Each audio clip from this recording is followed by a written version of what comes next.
Welcome into the PHNX podcast, brought to you by the DraftKings Sportsbook app, America's #1 sportsbook app. Don't forget to hit that like button, subscribe wherever you listen to your podcasts, and leave us a 5-star review. I'm Lindsey Smith, here with Saul Bookman, Espo, and Gerald Bourget, joining us all the way from New Orleans. Gentlemen, how you doing today? Your boy over here can shoot a basketball. I can confirm this. We were at Dave & Buster's for lunch. The mic is doing the thing. And the man... Hold up. Do we have problems? Yeah, sounds weird. Lord have mercy. Thanks everyone for your patience. Hold on 1 second. Espo's just dancing. And Oh Lord. I suppose... Gerald, I think you can talk. How do I sound? Do I sound good, everybody? Lindsey's mic Chat, can you hear Gerald? Hi, can you hear us? I mean, if everybody can hear me, I can give an update from practice while we wait. Yeah, can you hear us? Not yet. Yeah, I can hear. But without the mics. Okay. Is everyone back? Chat, you'll have to let us know. Let's restart the show. Restart the show.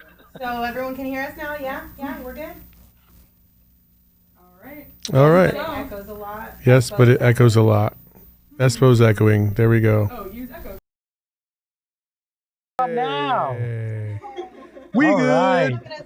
We good. Let's start it over. How come every time Leah produces our show, we have It's audio not issues? my fault, I promise. She comes back from Canada and brings back her Canadian bad juju. Yeah, that's and the Raptors are down No. 3-0. All So. right, Yeah, here the we go, Raptors guys. are- Ready? And 3, 2, 1. Lindsay's ready to go. Welcome in to the PHNX podcast, brought to you by the DraftKings Sportsbook app, America's #1 sportsbook app. Don't forget to hit that like button, subscribe wherever you get your podcasts, and leave us a 5-star review. I'm Lindsey Smith, here with Saul Bookman, Espo, and Gerald Bourget, joining us all the way from New Orleans. Gentlemen, how you doing today? Cool. People still can't hear you. What? So Can you hear Welcome. Saul and I? Because Welcome. we can talk. Now you're on. welcome. Hey, third time's a charm, Lindsay. 3, 2, 1. Welcome in to the PHNX podcast, brought to you by the DraftKings Sportsbook app, America's #1 sportsbook app. Don't forget to hit that like button, subscribe wherever you listen to your podcast, and leave us a 5-star review. I'm Lindsey Smith, here with Saul Bookman, Espo, and Gerald Bourget, joining us all the way from New Orleans. Gentlemen, how are you today? You know, your boy can shoot a basketball. We went to Dave & Buster's earlier today for lunch, and he was on that the full-size jumper basket and hitting them. So I was impressed. Nice. I don't play that mini hoop shit. Let's go. I love the Papa real Shot. Papa Shot is so fun. I mean, Do you but go nothing but the glass, or do you try to swish every single one? I don't care as long as it goes in. It depends on how long I've been playing, because my arm gets tired after a Yeah, while. that's exactly what I was just a telling you. workout. Yeah, all that when you shoot that many times, then your arm just like all the blood flows It's just in there. You're like burning. you gotta start like jumping a little bit. So. I'm excited for summer league when we wind up at a house with a basketball court. Yeah. I want to see you play. I suck, and I admit that. Oh but yeah, I wanna I'm see you absolutely play. stomping the hell out of Adam Mares just so he knows, because he swears he can beat everybody 21-0. If that should happen, like there's no way. There's just no way, Adam. No way. Not zero chance. All right, guys, let's get into some updates from practice. Gerald, you were able to talk with the team today. Obviously, we all know Devin is officially out. What can you share with us? Yeah, so he is officially out, and I asked Monty about that report this morning because, there was a report from ESPN that they were looking at 2 to 3 weeks without Devin Booker. If you read the story, it is more kind of, I don't want to say cop out, but it's more saying like players with this type of grade one hamstring injury are typically out for 14 to 21 days. It didn't seem like it came from anywhere in the organization. So I asked Monty about it, and he said, I mean, it's no different than what we reported. We didn't put a timeline on it. We said it was a grade one hamstring strain. That's all it is. I've been told about a timeline, but we never did that. So for now, there is no timeline. We'll give you a better update as the days progress. But wherever there was a timeline, it didn't come from us. So, we initially saw reports yesterday that he wasn't being rolled out for this first round series. He has been rolled out for game 3. He did make the trip to New Orleans, so that's a good sign. But that could be for team morale as much as anything. But the Suns' focus is more on, getting back to their standard of play. That was a big thing that Monty hammered home for the team as far as defensively, transition defense, rebounding, just everything that they do. They need to be better and be playing to their standard. He said it was uncharacteristic how many plays it felt like they took off for a playoff setting. And Chris Paul said, look, if you need motivation and it's in the playoffs, like you're in the wrong profession. Like it's playoff time. We just have to be better in a lot of areas. You just kind of addressed the mental errors for a playoff game. Is that a concern? Like that kind of concerns me when you say that. Like, we've had a history this year in 2022 of teams just not showing up for playoff games. Cardinals. And so I just want to make sure that like this is something that's going to be reset. We're all going to be good. Yeah, I think that's what he was talking about as far as, that's what I've been iterating to the team. Like, look, guys, we have to play to a certain standard. Chris was saying, like this, it's going to be better in game 2. DA said it best. He said, we got punched in the face in game 2, and now it's our turn to answer back in game 3. I really do think for this team that this game 2 and Devin Booker's hamstring injury was kind of a wake up call. Because if you look at the last couple of weeks, they've been able to flip the switch on and off pretty much at will. They've been able to rest guys. They locked up the 1 seed really early on with like 8 games to go. And every game that they played with their guys back in the rotation, they won. So it kind of gave them, I don't want to say a false sense of security, but when things are going that well for you, and then in game 2, it's like, oh, we got out executed, we got out coached, we got outplayed, we got outworked. It's kind of a wake up call. And now, especially with Book's injury, it's also like nothing is guaranteed here. This is kind of an opportunity to reset, realize, our revenge tour didn't end at the end of the regular season. If we're trying to be this like 2014 type Spurs team that comes back from losing the finals and just wreaks havoc on everybody else the next season, we've still got a job to do, and it's all very fragile. One injury can change everything.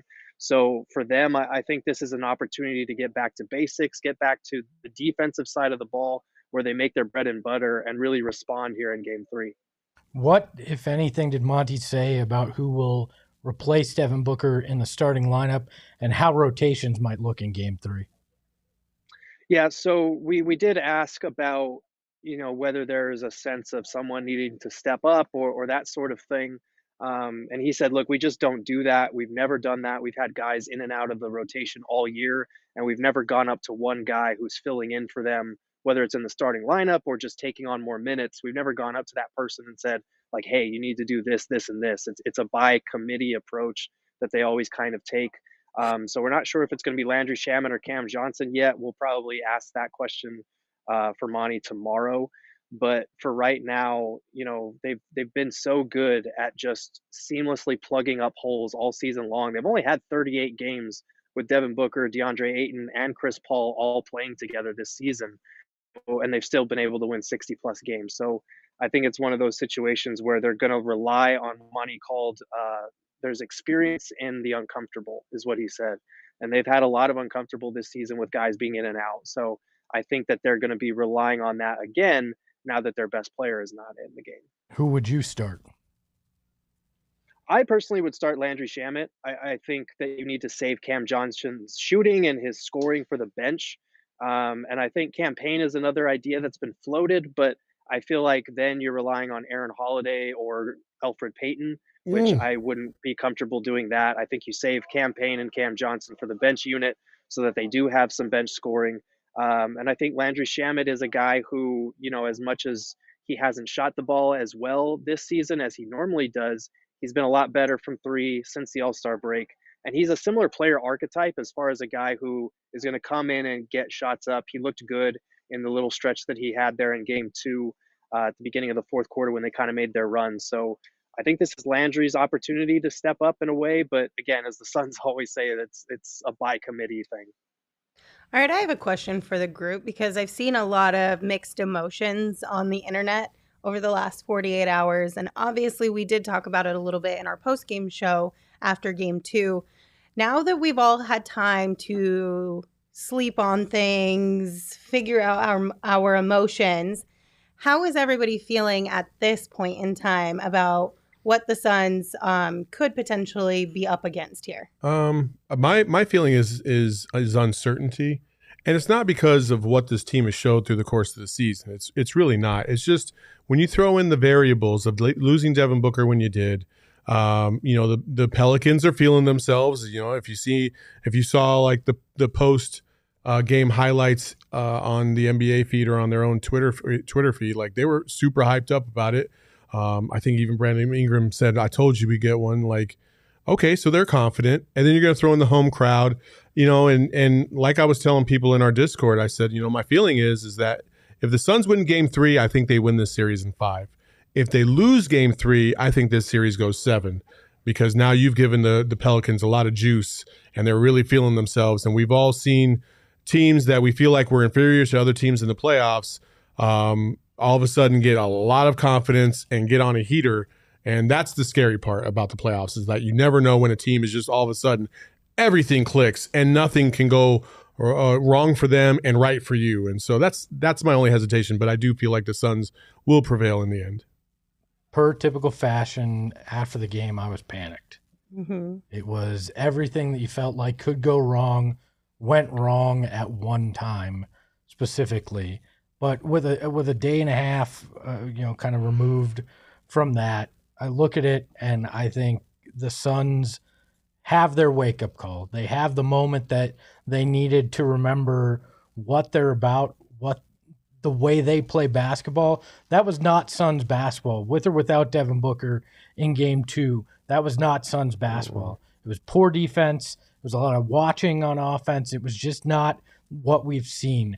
That woke them up. And I think you probably get a New Orleans team that's overconfident going into game 3. They're at home. They have that big win. They feel themselves a little too much. I think the Suns win big in game 3 because they are the better team.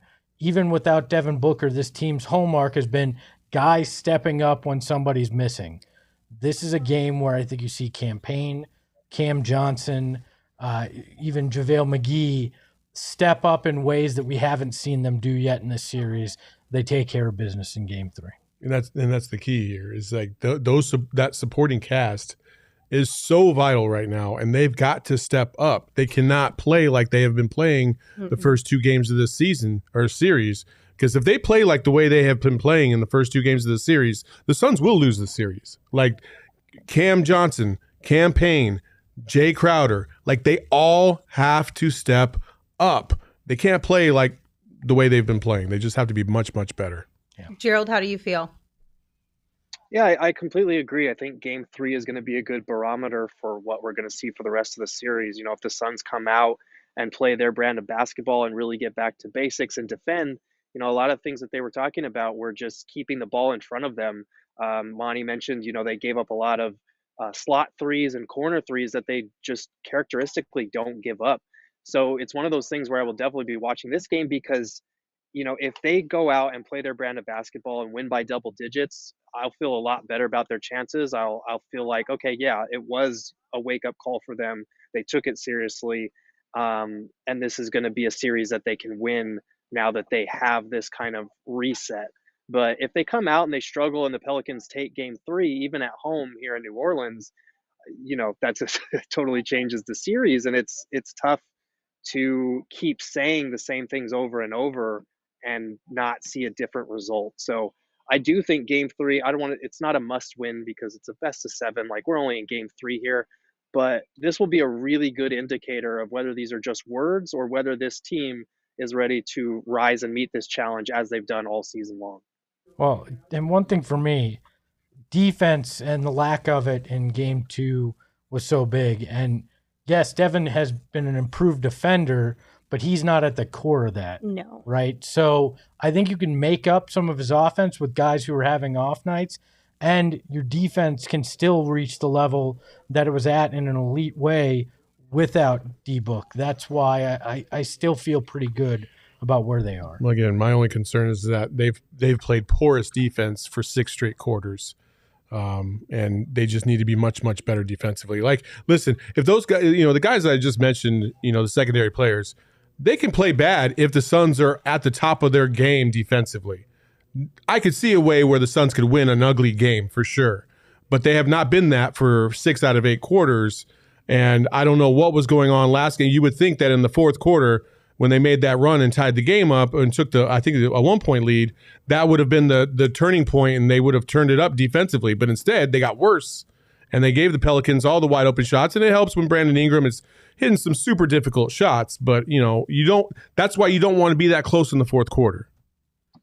Right, and like I said, I feel like things have been easy for the Suns, or at least they've made it look easy. Now they're finally facing some of that adversity. Everything you want is on the other side of hard. This is their hard again, just like it was last year in the first couple of games of the first round of the playoffs.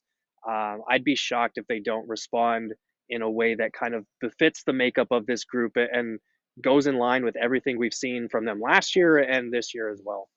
John in the chat said, I have to remind myself that this sinking feeling after a playoff loss isn't unique to Suns fans. And that's true.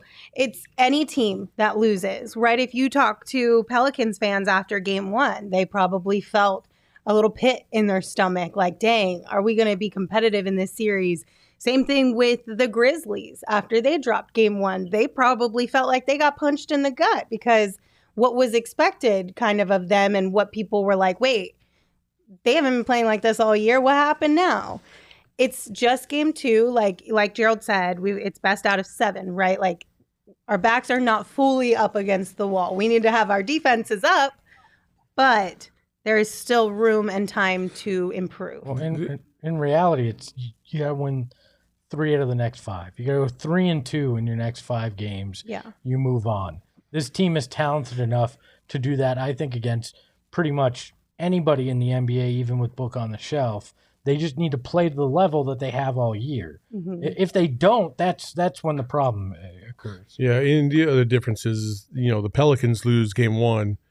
Shit, they didn't even think they didn't think they were going to win the series anyway, and their fans certainly didn't. Right. You know what I mean? So they're, but then now Devin Booker's out, and now those fans, if they were to lose game 3, I think they would feel that same kind of pit in their stomach as we did in game 2, because they realize, oh man, they think they have a chance. I really don't think they have a chance, but they think they have a chance. And then the other difference is, listen, after Memphis lost, guess what? Everybody was all over their ass talking about, they're about to get upset. Memphis is a fraud, blah, blah, blah. After we lost, the same shit was being said.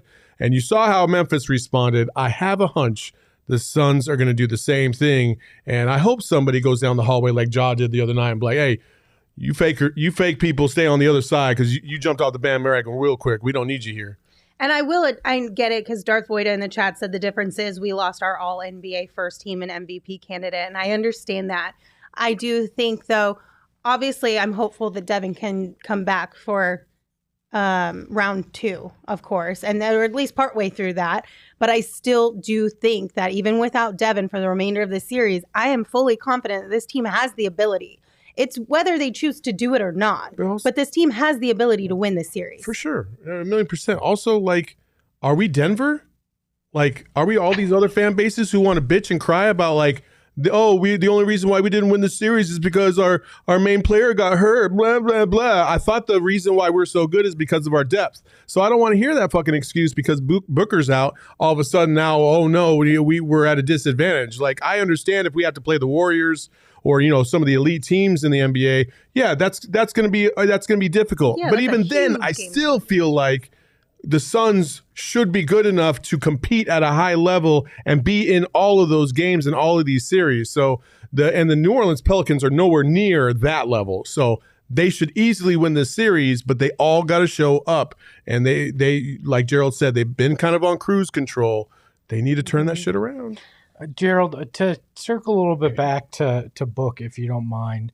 We heard the report about 2 to 3 weeks. I talked with Dr. Adam Anacone yesterday. If you didn't get a chance to check it out, it's on YouTube page and the podcast feed. But he said when it's a grade 1, which is the least concerning of the hamstring issues, you can conceivably be back in a week to 2. Like, so was there a sense, I know Monty wouldn't commit to anything, but does it feel like there's a sense of optimism with anybody that you're talking about when it comes to that, where there's not a lot of concern? Yeah, I mean, it feels like, they're like he's not dead. Monty always brings that up Thank you. when they talk about people like being out or injured, and you're having to talk about playing without a guy. Monty always brings up like, we're not going off to war. Like, it's an injury. He's going to be okay. And I was able to get it on video earlier today, but he was just kind of sitting over here, actually, where I was standing while they were practicing, just looking on, smiling, talking with trainers and with players and whatnot. He doesn't seem down in the dumps, and obviously he made the trip for team morale purposes and to be with the guys and to help out with whatever he sees. But it does feel like, like I said, that 2 to 3 week timeline from that report felt more like a guess based on past players' injuries in this regard. And Monty did say, it's a finicky type of injury because, those things where you can feel fine until you start trying to do the things that NBA players are required to do. And then you're like, okay, wait, I can't do that type of stuff yet. So they're going to be careful with it. But obviously, the longer that this series goes, the more likely it is that I think he'll return at some point. This is just me guessing based on the fact that it is a mild hamstring and that Devin Booker, he wants to be out there. He's the ultimate competitor. Like, it's killing him that he's not going to be there for game 3 and probably game 4 at the very least. So if this series does go longer, if the Suns do continue to struggle, I feel like he'll be back at some point. It just remains to be seen when that'll be. And if the Suns can wrap this up in 5 and go back to playing their style of basketball, because they do have enough to win this series, they have Chris Paul. I feel like people are forgetting that we have Chris Paul. Like, he's one of the longest tenured playoff competitors. And he was the Suns MVP candidate for the first half of the season. Like, now would be a good time for him to have a much better game than he had in game 2. And if they can wrap this up in game 5, then, maybe Mavs Jazz goes to 7, then maybe you're looking at he's going to be okay for the second round. You better give him a spinach. I know that. Gerald, thank you so much for providing updates for us from practice today. And of course, always just bringing some calm and all of your thoughts and insights. We appreciate you. Have fun out there. Absolutely. Thanks, guys. Go enjoy a beignet and a po' boy. You know it. Already had the po' boy. Beignets are next. Nice. Can't wait to hear about that one. As a reminder, of course, as always, Gerald is on location out there in New Orleans, and he's going to be writing continuously for gophnx.com. So if you want to become a member to get access to all of Gerald's sweet content, please do that. I thought you were going to say, just a reminder, beignets suck. I don't think they overrated. suck. Sorry. Thank you.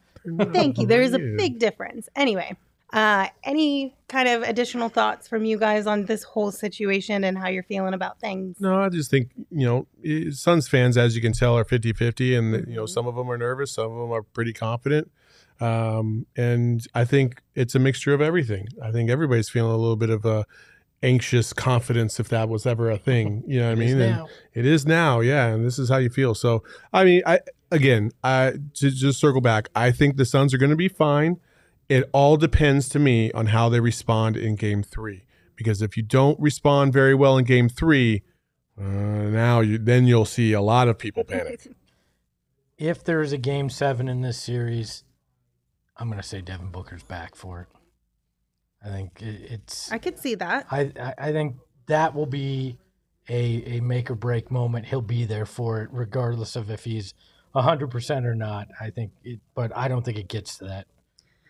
And I also think, I don't know what's going around right now, but it seems like injuries are just popping up a little bit quicker maybe than I anticipated. I'd rather have what Devin Booker had than my guy Chris Middleton. Mm-hmm. That did not look pretty last night, man. Yeah. That's unfortunate. Yeah, I in part with the Suns wonder, did resting the starters add to that? Like just kind of, you kind of turn it down a little bit. If you're Devin Booker, you sit out a few games, then you come out and you're going 100% and you tweak something. We'll never know, but it's one of those things that makes me wonder, was that an unintended consequence of taking some rest there towards the end? No, it is not.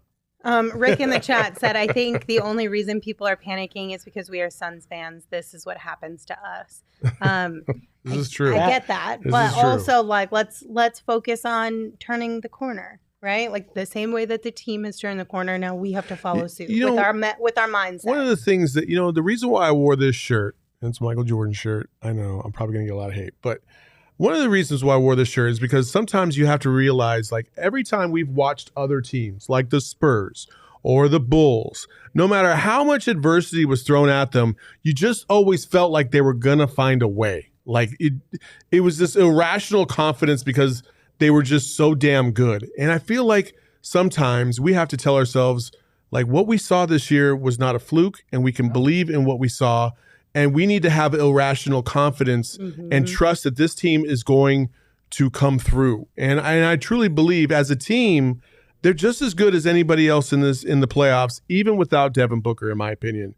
They just all have to play together as one sound unit because I feel like chemistry-wise, they are the best team regardless of Devin Booker or regardless of CP3 if Devin Booker was in the same situation. So, and they proved that last year at various times in the playoffs without CP3. And this year, they're having to do it without Devin Booker, and I feel like you're going to get the same result. Well, it's 100%. We talked about it all year. This is the deepest Suns team we've ever seen, the most complete Suns team we've ever seen, the best period that we've ever seen. And that came with long stretches without Chris Paul, DeAndre Ayton, and Devin Booker throughout this season. So this is no different. They've prepped for this all year, and I actually think it may be a little easier because it's all the same team. So it's not like anything, you're not having to massively adjust your lineup because you're playing a different style of team. You know the style of team you're playing the next potentially up to 5 games. I think that this team has more than enough to take care of the Pelicans. And I'd go as far to say, even if you had to have Devin Booker rest part of round 2, they have enough to beat the Mavs or the Jazz as well if they play to their potential the way they did in the regular season. If you get the team that we saw in game 2 in the second half, they're not beating anybody. Right. But if you get the team we've seen all year, which is who they are, I think they'll be more than fine. Yeah, and game 2 is like, who the F was that? Yeah. You know what I mean? Like that's not this Suns team. No, open corner threes, lazy plays. Like, it was not the Suns at all. Darth, I cannot tell if you're joking or not right now because you said, but guys, they're playing the 36-win Pelicans. And I can't tell if you're being serious or if you're being sarcastic. If you're being serious, shame on you, because you know that this team's a far better team than a 36-win team, especially if they had CJ McCollum earlier in the year. If you're being sarcastic, I could not read that, and I'm sorry. All right. The NBA playoffs means next level basketball. Get in on the first round action with DraftKings Sportsbook, an official sports betting partner of the NBA. This week, new customers can bet $5 on any team to win and get $150 in free bets instantly. You win no matter what. Plus, each day of the first round, get a risk-free bet up to $10 if your same-game parlay does not hit. Download the DraftKings Sportsbook app right now. Use promo code PHNX. Bet $5 on any NBA team to win their game during the first round of the playoffs and get $150 in free bets instantly. That is promo code PHNX. This week at DraftKings Sportsbook, an official sports betting partner of the NBA. Just a reminder, that is 21 and older only, Arizona only, gambling problem, 1-800-NEXT-STEP. New customers only, minimum $5 minimum deposit. Eligibility restrictions apply. See DraftKings.com/sportsbook for details. I got a pick of the week. You want a pick of the week? Yeah, absolutely. Yeah. Take the Phoenix Suns. They just fell to plus 400 odds to win the championship. Wow. I'd take it because if they rattle off the next few in this series, that's going to drop again. Yeah. Hop on it while you can. I think there's still a good chance of that. And the Suns are only a 1.5 point favorite tomorrow. Oh, hammer the money line. I would Take the hammer the Suns. money line on that as well. All right. Well, there you go. We are officially in the playoffs, and the Suns are heating up, kinda. They're going to in Game 3. They're going to get hot. They're going to get back to their game. So you can cheer on the Suns at the Footprint Center, or you can join us at some of our watch parties. But either way, make sure you are being safe. You just come to our and watch healthy. party. We don't care about the Footprint Center. You come to our watch party. like home Pre and games. post game, come to the to the Ainsworth. Yeah. But either way, with all these fun events going on, make sure that you're staying safe and healthy. COVID-19 vaccines are free for everyone 5 and older. Those 12 and older are also now eligible for a booster. Visit azhealth.gov/find-vaccine for a location near you. All right, you guys got some screenshots for us today. Let's go. We're going to talk a little national media. Yeah. Who wants to start? Saul, Espo? Our friends are back. The national media who doesn't believe in this team. All of a sudden, for a few days, it was, the Suns are definitely the favorite to win a championship. Of course they are. Look at how great they were. And then one little thing goes wrong, and all of a sudden, they're all jumping off of the bandwagon like rats off a ship. Well, we don't need you here, all right? We don't need any of you. None of you, all right? Because we're still here and we believe. And even one of our have a screenshot? I do. One of our biggest backers in the national media all year. Yeah. Little Kendrick Perkins made one big old cannonball. That's a big dude to jump off the ship, and he did it on ESPN earlier yesterday. Big Perk, you were tweeting as usual, so I want to pull up your tweet here, and I need you to explain this to the entire panel, what you were tweeting last night. So let's pull that up if we could. I must say, I'm beyond impressed with Brandon Ingram tonight. I know his stat line, 37, 11, and 9, but it was the other things. This young man is poised and, most importantly, a leader. Real talk. So what were you thinking there, and who are you picking in this series? Well, I was thinking real talk. That's why I didn't put carry on. Like, this was real talk. When you we're look not at carrying on here. We're staying. No, we're staying here because when you look at Brandon Ingram, and I just said this, he gives me those Kevin Durant vibes with his length, his athleticism, the way he's able to put the ball on the floor, get to his spots, his mid-range jump shot, getting to the hoop, but making guys around him better. We heard Willie Green say this. He said, I didn't call plays at a period of time because I wanted to let Brandon Ingram cook. And that wasn't just because of him scoring the ball. That was him throwing lobs. That was him finding guys on time, on target. So when I'm looking at him and I'm watching his body language, his body language says it all. For a guy that's it's his first time in the postseason, he didn't get rattled. Like, he was embracing that moment. And then even in his post-game interview, no emotions, just laid back, chill. That's naturally him. But to me, he's ready for this moment. And I just think right now, he's actually the best player in this series without Devin Booker being out. And that's why I got the Pelicans winning this. Hey, Phoenix, in how many games? I got this going 7. I really, you know what? I got it going 7. But I got Brandon Ingram. Like Shaq said last night, he has made a name for himself, and I just think the spirit of this team, along with the pieces that they have, I got the Pelicans upsetting the Suns. Perk, I got some real talk for you. Did you not watch Game 1 of the series? Did you not see that, Brandon Ingram in that first game?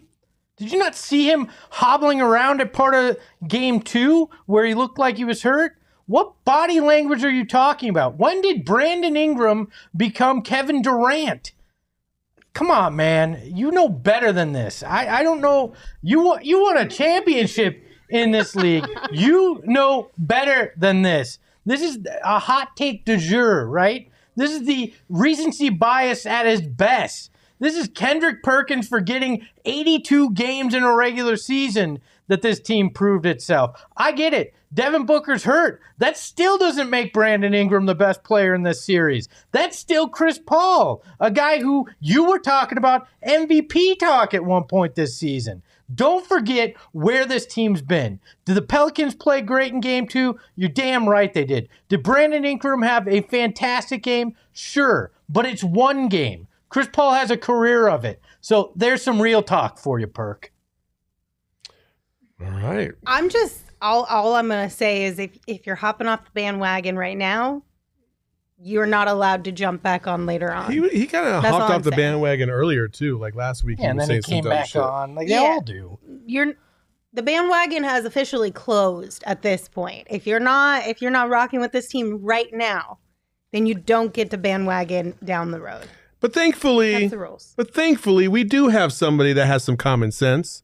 And in a discussion with an awful Chris Russo, who has the worst takes of all time, JJ Redick kept it real and defended Chris Paul.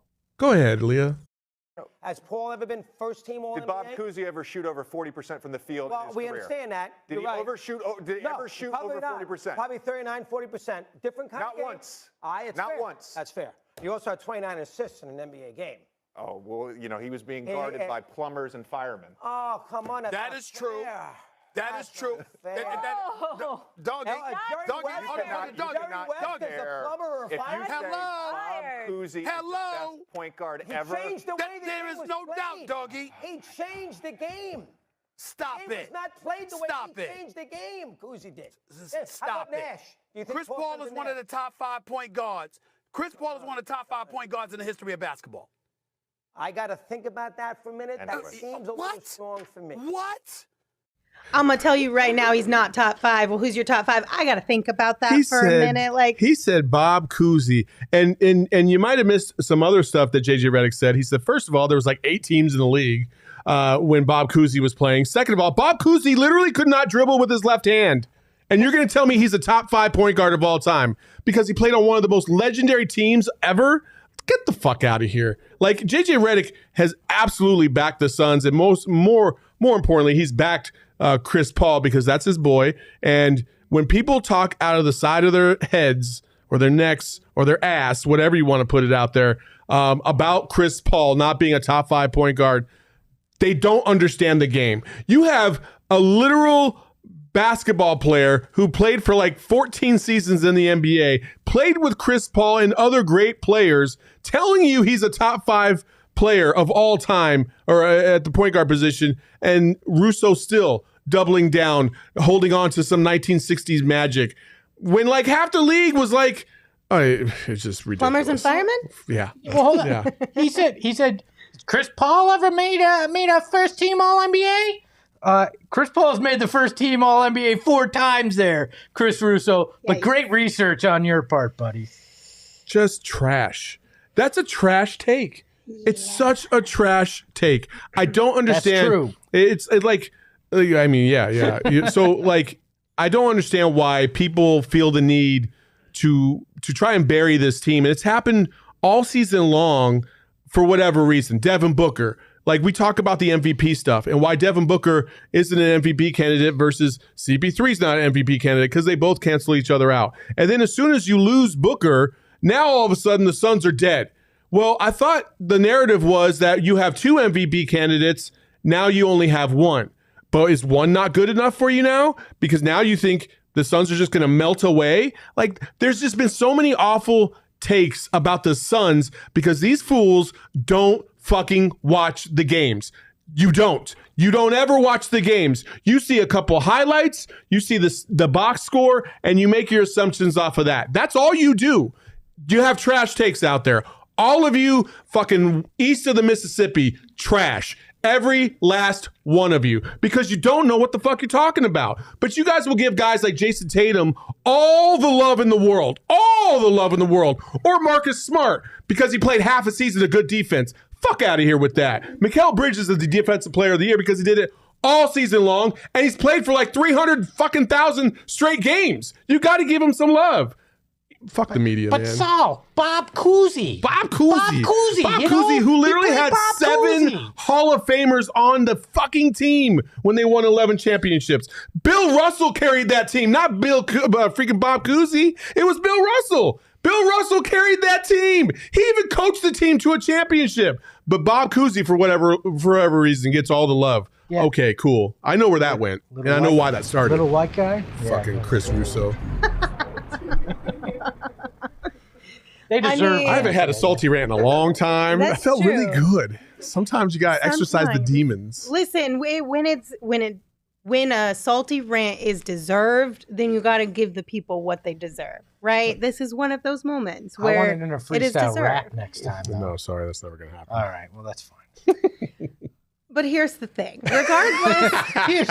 Regardless of what people are saying in the national media, does not matter at the end of the day because they're not the ones playing the game. What we say doesn't matter either because we're not the ones playing Lies. the game.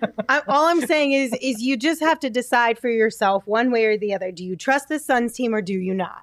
And if the answer is yes, you trust the Suns team, then go all in. Keep the same energy you've had all season for this team. And don't let it frustrate you or concern you to the point where, like, you're just, like, festering inside. You know what I mean? Like, just lean all the way into the highs and the lows, the struggles of the season, the fun parts of the season, because this is good. This is a great Suns season. And, like, just enjoy it for what it is. Go ahead. You've inspired me, Lindsey. You're 100% right because the Phoenix Suns are the best team in the NBA. Suck it, Chris Russo. Suck it, Kendrick Perkins. Suck it, national media. There you go. I just want to say there's a reason why we started this outlet and DNVR started theirs and CHGO started theirs because, fans didn't really have a place to go to be able to voice their opinions. You can't do that on local radio. You can't do that on Bally Sports Arizona. Like, you could come here and we can sit here and we can vent with each other and feel good. And we know the truth because we've seen this team for the whole season and we know what they're capable of. We know how damn good they are. That's why we started this thing. So if you don't like ESPN, you got to watch the games though. So sorry, I guess I don't have a bailout for that, but you don't have to watch all the other bullshit, So at 2:00 during the afternoon, you're wondering what you should do. You should watch our show because you can engage with us and we will engage with you because we love you. And we love the Suns. We're not haters for no reason. No, we have a reason to be haters. At least not for the Suns anyway. We might be haters for no reason of other things, but not the Suns. We can all agree on that. And if you're having a little trouble just kind of calming yourself down, we've got a friend who can help you with that called OG's Brands. You can stop by your local dispensary, grab some amazing scratch-made THC gummies from our friends over there at OG's. And right now, they just announced their new mini OG's 3 milligram microdose options for those not wanting to dive too crazy in. Maybe you just want a little bit of woosah, a little bit of zen. Those will be available on May 3rd. Woosah. Yeah. That's what it is now. I don't know. Is that not a thing? I've heard that. I thought that was a thing. Yeah, it's like woosah. Yeah. Woosah. And they've got really great flavors, right? Like orange creamsicle, tropical, watermelon. So if you're interested in trying the amazingly delicious variety of flavors that OG's Brands has to offer, go to ogsbrands.com. That's OGEEZ brands.com to find an OG's near you. I don't know why, but when I say OGEEZ, I want to it's like a jingle in my head. Like I want to sing it. You know what I mean? Is that trauma from growing up in Arizona and hearing all the jingles on the radio for the last 20 years? What's the phone number? 75 cars for kids. No, not 5. 967. Lerner Row is the way to go. Call 977-9900. Yeah. Why are we giving free advertising to ambulance chasers right now? Oh my God. Fantastic. All right. We are going to round out this show with some fun because we all could use it. Yeah. So what we're going to do right now is a little snake draft of top sitcoms. And I feel like I'm going to lose this draft. One, because this isn't my area of expertise. And also because I have to draft second.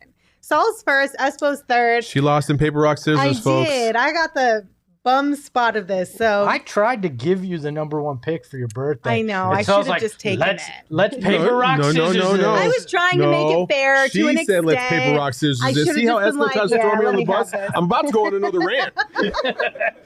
All right, guys. So, Saul, you start us off. I have the number one pick, and this is a no-brainer because I'm trying to win this thing. It's not necessarily because I love this show, but I know if I put it out there, it's got to be the number one pick. Friends. Friends is the best sitcom of all time. It's the most popular sitcom of all time. That's number one on my draft board. See, because I felt the same way. I do like this sitcom, but I didn't think it was. It's not my all-time favorite, but it is an all-time favorite. The Office. It's very good. Quality So pick. Very same good. strategy, but different. This is one that may not resonate as much with the younger crew, but it is viewed as one of the best of all time. I like how Espo's about to bury himself right now. It's Seinfeld. Oh yeah, Seinfeld Yeah, that's good. is viewed as one of the best of all time, and I get the whip around, which I'll take another show that actually has a Seinfeld connection, because one Larry David, who was one of the main minds behind Seinfeld. So Curb Your Enthusiasm. I'm gonna take Curb. Yeah, All right. Curb Your Enthusiasm. Curb Your Enthusiasm is a fun one. It is a fun one. Yeah. I don't think that's going to be as popular with a lot of people as Seinfeld. Curb, you don't think will be? But here's the thing. I think people under the age of 30 are going to be like, the fuck is Seinfeld? Yeah. Yeah, it didn't age as well. True. I'll say this. It didn't age as well as Friends. Friends, you can still I've rewatch. never watched a Seinfeld episode. Oh, and in its day, it was the best. Yep. That's exactly what he did, Darth Vader. What do you say? He took Curb way too early. He could have got that in the 5th round. He probably could have, because I don't think I would take it. I would have never touched Oh, wait, Curb Your Espo. Enthusiasm. Sorry. So I was writing this down. Oh, well, Leah's writing this Yeah, down. she's writing it all. It's all on the screen. Look, It's your turn, though. I'll take my chance. Guys, help me in the chat, please. We're on pick 2. We're on pick 2. She's like, help me. Because your girl didn't have a strategy for this one outside of the office. I think I'm gonna go with. Shoot, what was it? I had something in my head. Do you want to skip your turn? A New Girl. Okay, cool. I The like New Girl. I Okay. think that's a fun one. That's an It's easy gonna be one to put easy on for in the you, huh? background and like keep you company. Yep. New Girl. Okay, so I'm cool, going. cool. Well, I know this isn't going to be completely. I don't know. Actually, you know what? I'm going to change it up. I was going to go with Fresh Prince, but I'm not going to. Dang, that's the one I was trying to remember. Yeah, you can have that. I'm not even going to worry about that. I'm going to go with Big Bang Theory. Oh, that's a good one. I didn't Big even Bang think Theory about. is next. Just because I think it's a pretty popular show. And then after that, man, it's kind of tough. It's kind of tough. I'm gonna go with my own little thing, and I'm gonna say Martin. I just loved Martin. Okay. Martin. Martin was If pretty you're in our hilarious. age group, that's a good. Yeah, call. but I like Martin. So Okay, my turn again. I'm going to go with Jay in the comment 70s show, that 70s show. I loved that show. Mm-hmm. That was the first show that I ever binged, start to finish. And when it was over, I genuinely felt like my friends had left. That was really sad. So All right. Well, then I get 2 that were higher on my board, and maybe even higher than Curb. I will take Modern Family. Oh, I was going to do that. yeah, And then I'm going to take Community. One of my all-time favorite sitcoms, Community. I was never able to get into Community. I got through Community about 4 seasons, and I just kind of Fine. You don't have to vibe with it. Great. Now it's my turn again. It is You your couldn't have turn. taken a smidge longer, Espo? Like just I a could smidge? have, but why waste the time when you know what you're going to the post? Okay, I'm debating between 2. Either Fresh Prince or Always Sunny. And I don't know which one to take. choose wisely. I don't know which I one think you're to losing take. whichever one you don't take to Saul. I know. And that's why I'm like, which one do we think is... Yeah. Leah, what do you think? Which one do you think is going to get me more votes? I think Fresh Prince would probably get you more votes, to be frank. They're but both really good. Oh. I think I'm going to go... Shoot. I'm going to go Always Sunny because it's still on. So I think there'll be more recency bias. Okay, cool. I'm gonna go with Fresh Prince because you guys left it on the board, and why not? That's a simple one. And man, I hate to do this because I'm not the biggest fan of this show, but I know it's gonna resonate with a lot of people. It better not be mine. The Simpsons. Oh, that's a good call. The Simpsons. I'm gonna do The Simpsons. I get that. I get the pick. Actually, can I change it? Yeah. Family Guy. Okay. Family Do Guy. those count as sitcoms or are those cartoons? Yeah, those are sitcoms. Are they? Yeah. I mean, you could have a cartoon that's a sitcom. It's a sitting comedy. I thought I didn't know if there was Situational comedy. cartoon, whatever. Wait, which one did you go with? Family Guy? Family Guy. Okay. All right.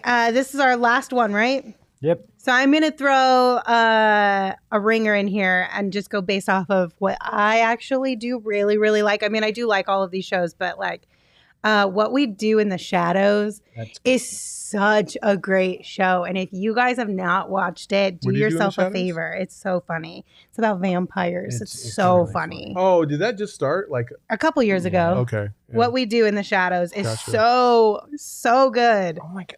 Dude, Simpsons is not better than Family Guy. Get out of here, Sergio. There's no way. I have 5 more that I could pick here. Seriously. Well, I might even think would field a team that could go up against. Well, if Gerald was here, this would be a lot harder because these would have gone faster too. Because I'm looking at 30 Rock. Ooh, I'm looking I at forgot about Arrested that one. Development. Way before its time. That was a solid show. I'm looking at Rick and Morty. Okay. I've got. I don't know, man. In Living Color was really good, as somebody said in the chat. I don't think I've seen that. Oh man. Although that was more sketch. That was more. That was sketch comedy. Yeah. Okay.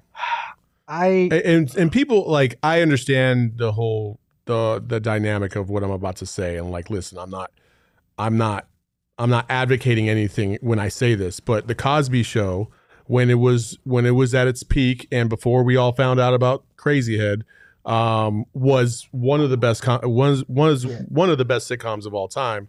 But Cheers is still on the board too. Yeah, but you're gonna lose if you pick Cheers. I'm going Rick and Morty. Okay, that's my heart says 30 Rock or Arrested Development, but you still have one more, don't you? No, that's that was it. Yep. Rick and 40.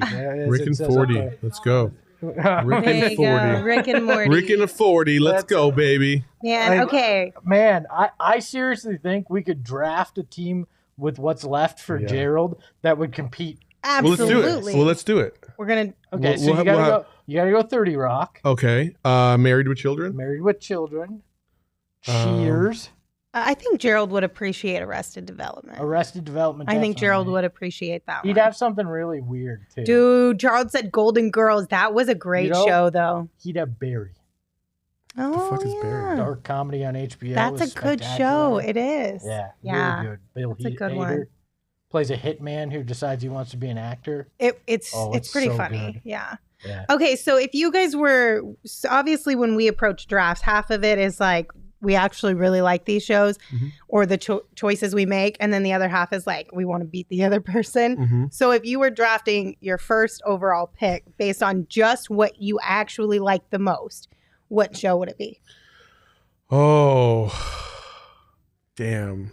I wish we had dramedies on here because I like dramedies too. But if there was one show that if I had to binge watch for the rest of my life and I couldn't get away from it, I'd probably pick Martin. Okay. Because he's just so damn funny. Ooh, the King of Queens in the chat popped up. I forgot. That used to be a great show too. Yeah. Roseanne, Fresh Prince, Living Single. I Love Lucy. Tashi D in the chat says, Saul wins hands down for me. I've only watched one show Espo listed and 2 shows Lindsey picked. No, she says she still watches 2 shows. Yeah. She's seen all of mine. So you're asking if I could only watch one sitcom the rest of my life, what am I picking? I wasn't gonna go that extreme with it, but like what would be your first overall pick if it was just based on your preferences of sitcoms not winning a draft? Yeah, Martin would have been my first. I'd be stuck between Community and 30 Rock and Arrested Development. Just that quick paced, Yeah.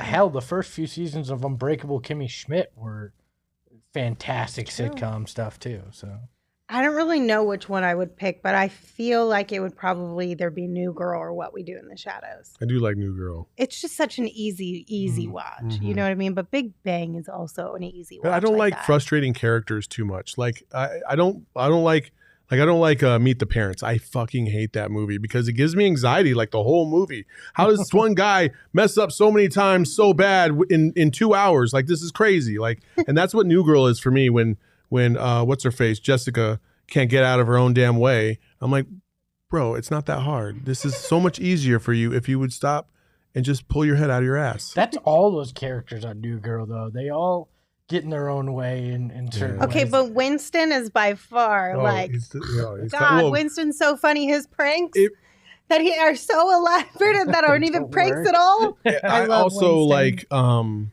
like the coach. Oh yeah. Coach getting like after Coach left, it just dropped. That for was me. a bummer for Look, sure. John in the chat says, "What about Scrubs?"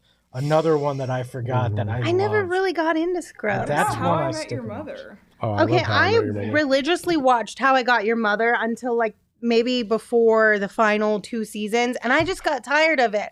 I got frustrated with it. I was like, can you just like I'm not saying to wrap it up, but also give me something. The ending of that The show ending. pissed me The off. ending was so awful. Much. You make me wait 10 seasons for that shit? Oh my no, god, thank you. so terrible, so terrible. Yeah, so I don't know, but we'll see what Twitter thinks about our draft. We'll so see. make sure that you guys are following us on Twitter so that you can vote on this draft and let us know which one you think drafted the best board. We'll also make sure to include Gerald's in that as well. But just a disclaimer that Gerald didn't actually pick it. So he can't be held responsible for if he loses this draft. We could just ask him to draft of what's left and give him his own squad. That's fair. We could do that. Oh, Veep is a good call, too. South Park was a good one too. But I didn't think those counted as sitcoms. I would have put those in their own category of like cartoons. Well, you could do a whole comedy cartoon Yeah. draft. That'd be There's tough, enough. I don't know. You could get You there. go 20 deep. Buck Potentially. Dog. How I Met Your Mother equals How I Wasted Your Time. Buck Dog in the chat. That's funny. That's hilarious. All right, last thing I got to tell you guys is Athletic Greens. It's a no-brainer. It supports better sleep quality and recovery, which right now with the playoffs going on, we could probably sleep better and recover better. Athletic Greens has over 7,000 5-star reviews. It costs less than $3 a day, and you're investing in your health. So our partner, Athletic Greens, wants to make it easy on you guys. They're going to give a free 1-year supply of immune-supporting vitamin D and 5 free travel packs with your first purchase. All you have to do is visit athleticgreens.com/suns. Again, that's athleticgreen.com/suns to take ownership over your health and pick up the ultimate daily nutritional insurance. Get that vitamin D. Yeah, and Espo has told us over and over that when he takes his in the morning. That's the one vitamin you pull out. She said vitamin D. It's the way you said it, though.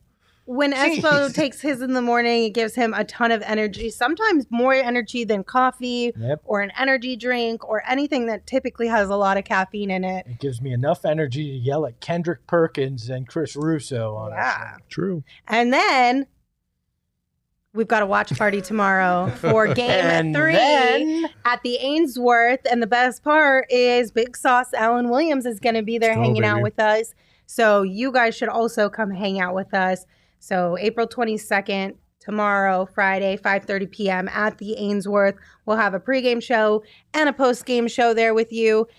So plan to come and join us. I really hope I DM the right Alan Williams, because there could just be some random 5'6" dude showing up. You know? Yeah. Well, also, like we have to say, every road game, with the exception of possibly one, we will be at the Ainsworth doing a watch party. So even if you go to the game, RSVP, get your spot, and then you can go hang out with us in the pregame and also postgame, and have fun with us, because it's going to be a blast. Did you guys see on Twitter, Veronica, Sun's Tutu fan, who has been at all of our watch parties, she tweeted out a photo of what I swear is like 15 Alan Williams jerseys. She's so excited to come on Friday to meet Alan Williams, hang out with us. So we hope you're as excited as that as well. Absolutely. Also, how could you not love Big Sauce? We had dropped that on social this morning at like 8 or 9 o'clock, and within an hour we had 50 RSVPs. So it's going pretty quick. And it's going to be super fun. So come hang out with us. As always, we appreciate you guys for tuning in and for joining us. Like we said, tomorrow we've got the watch party, pregame show, postgame show. Until then, you can follow me on Twitter at Lindsey Smith AZ. You can follow Saul at Saul_Bookman. You can follow Gerald at Gerald Bourget. And of course, you can follow Espo at Espo. Espo, take us home. Just remember, life's a sitcom if you always take OGs. Oi, oi.